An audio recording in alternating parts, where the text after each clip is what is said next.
Herkese merhabalar. Bugün sizler için içerisinde rafine şeker bulunmayan, çok lezzetli, aynı zamanda da çok pratik bir tatlı tarifi hazırladım.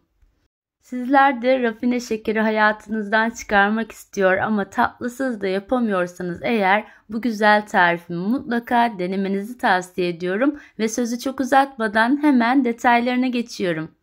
Tarifimde bir paket patibör bisküvi kullandım. Burada da 12 tane hurmam var. Şöyle küçük bir çay bardağıyla fındık içi ve bir çay bardağından biraz eksik olacak şekilde de süt kullanıyorum. En son aşamada tatlımızın üzerine de biraz bitter ve sütlü çikolata karışımı dökeceğiz. Tüm malzemeyi genişçe bir rondonun içerisinde karıştıracağımız için ilk olarak hurmalarımızın içindeki çekirdekleri bu şekilde çıkartalım. Daha sonra petibör bisküvilerimizi genişçe bir rondonun içerisine kırarak yerleştirelim. Ardından çekirdeklerini çıkardığımız 12 tane hurmamızı da üzerine ilave edelim.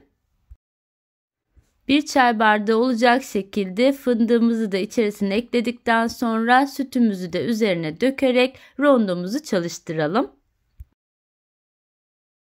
Bu arada ben hurma kullandım. Sizler dilerseniz kuru kayısı ya da kuru incir kullanarak da yine aynı tarifi yapabilirsiniz.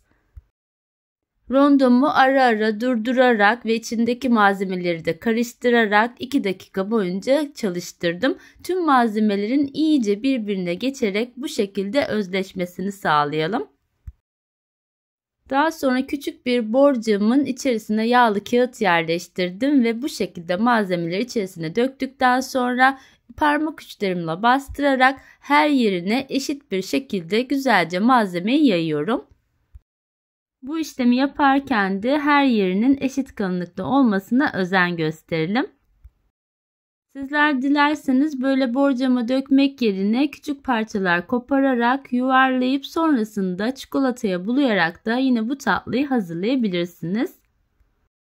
Şimdi üzerine dökmek için biraz bitter ve sütlü çikolatanın üzerine şöyle bir dolu yemek kaşığı olacak şekilde sıvı yağ ekledim ve kenarda kaynayan suyun üzerine bu şekilde yerleştirerek ve ara ara da karıştırarak tüm çikolatayı güzelce bir eritiyorum.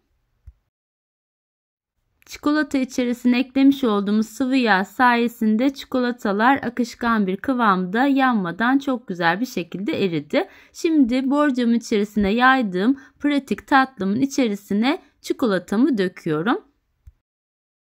Üzerine dökmüş olduğum çikolatayı da yine spatula yardımıyla güzelce her yerine eşit bir şekilde yayıyorum.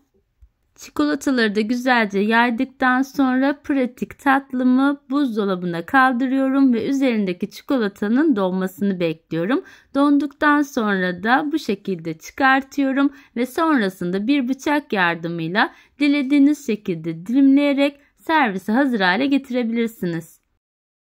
Fırın kullanmadan az malzemeyle çok da kısa sürede hazırlayabileceğiniz, içerisinde rafine şekeri olmayan çok da güzel bir tatlı tarifi oluyor. Bu pratik ve lezzetli diyet tatlı tarifini deneyecek olan herkese şimdiden afiyet olsun diyorum. Tatlınızı bu şekilde dilimledikten sonra dilerseniz buzluk kaplarının içerisinde dondurucu kısmında uzun süre saklayabilirsiniz. Evet, bir tarifimin daha sonuna geldim. Beni buraya kadar izlediğiniz için hepinize teşekkür ediyorum. Sizlerden ricam videomu beğenmeyi ve sevdiklerinizle paylaşmayı unutmayın lütfen. Başka güzel tariflerde yeniden görüşmek üzere. Hoşça kalın, sağlıcakla kalın.